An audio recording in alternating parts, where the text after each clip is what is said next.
Hey guys, sorry it's taken so long to do this video. It's been a long time since I did my last one. I've been putting it off for a long time actually. The reason being is because I've not been feeling too great recently.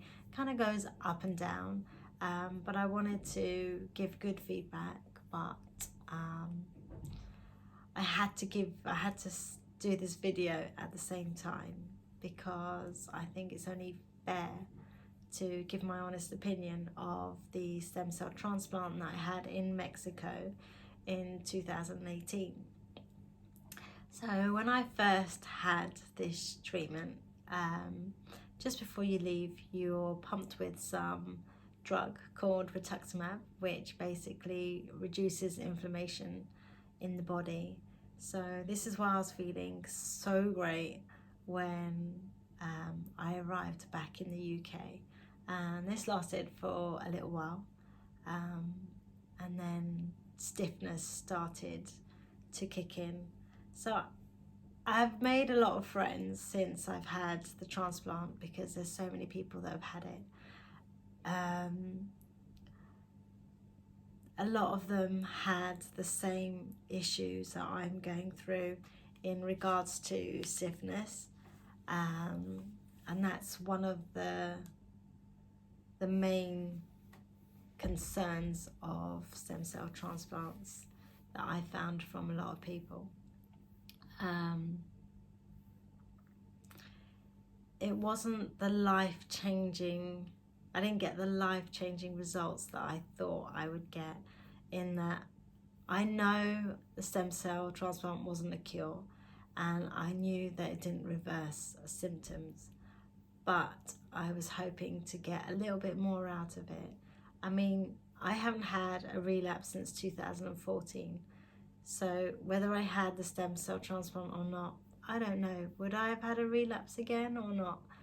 It's just one of those things. If I didn't have it done, I would always say to myself, oh my God, I wish I'd had it done. Since I've had it, my mobility, my disability has gotten worse. I spend a lot more time in the wheelchair. Walking I find quite hard and a struggle, only because my legs are so stiff. But if I don't do my physio, then they get even worse. There are days where I've not been too well, so I've kind of spent a week in the wheelchair, which then takes you back to where you started, and you have to start with like basic physio all over again and try and build up. Would I have had it again? I don't know. The whole point of having the stem cell transplant is to stop the progression. My progression has gone worse, but I haven't had relapses. But at the same time, I think I would have used the money instead for a nutritionist, personal trainer, physiotherapy. I personally think that that's really where you can change your lifestyle, change your quality of life. Unfortunately for me, I had a few sicknesses, colds and flus, and then we had the COVID vaccination. So I had a few weeks where I was not very well. So I spent 50% of my time in the wheelchair. When I wasn't well, it was pretty much all the time. It's easier for me to be in the wheelchair because it means that I can clean up the house and do all those kind of things, but it's not ideal because then you don't get your walking in, and it's kind of like a vicious circle really, whereas if you stay in a wheelchair you can't do as much walking, so you get stiffer, whereas if you stand up you find it so hard and so difficult you're almost in tears.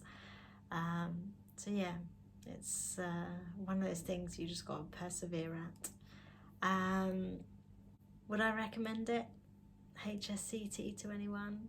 I'm not sure I would for anyone who's got already reduced mobility. So I'd say somebody who's already struggling with 2 sticks.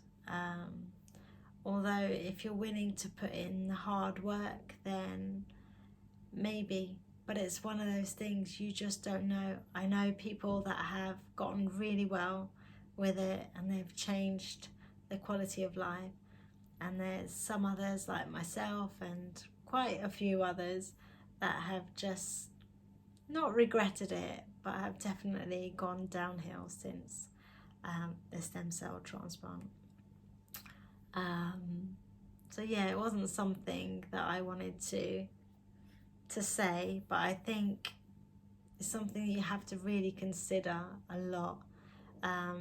You hear all these stories about all this great progress that everyone's made, and it kind of just makes you want to go and do it as well. But it's one of those things that if you don't do it, you're always going to wonder, oh, why didn't I do it, and would I have gotten better? Personally, I feel that I really should have just spent the money on personal trainer and physiotherapy and stuff like that. I know now that if I was to really put more of an effort into my physio, I will be able to slightly better my chances of starting to walk a bit more, even if it is just with the walker, but at least it wouldn't be so sluggish and effortful. I'm getting there. I've signed up to the MS gym, so let's see how that works for me. Guys, thank you so much for watching the video. Please honestly have a good think about the stem cell transplant, what you think you're going to get out of it, how much you want to get out of it, and how much time and money you want to put into it before making the decision. I hope this video has been helpful, and honestly, if you have any questions you want to ask, then just let me know and I'll be happy to answer back. Right, bye for now.